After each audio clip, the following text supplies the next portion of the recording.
Welcome to Samba Samba. Enjoy the video. You will act now. Confirm the machine actually has an Nvidia GPU and that drivers are not blocked. Open Settings, then Display or launch Nvidia Control Panel as administrator. This gives you full control. Once done, make sure Windows is set to allow apps to change GPU preference. If you use a laptop, plug in the power adapter. Many systems only enable the high-performance GPU on AC power. Now, proceed to choose which apps and the global preference to move from Intel to Nvidia. Next, change the core settings.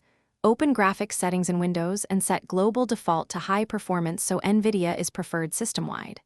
For precise control, add individual exe files and explicitly select the Nvidia adapter.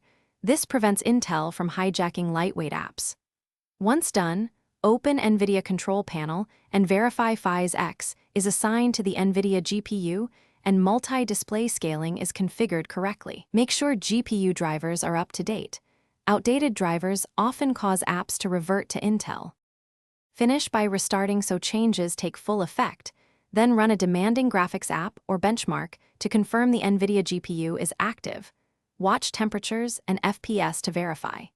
If the system still uses Intel, perform a clean driver install using the and reinstall Nvidia drivers or update via GeForce Experience.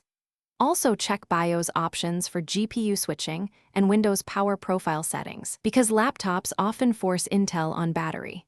If problems persist, one key troubleshooting tip: reset graphics settings to defaults and reapply Nvidia as high performance. Thanks for watching. Consider subscribing if we helped you.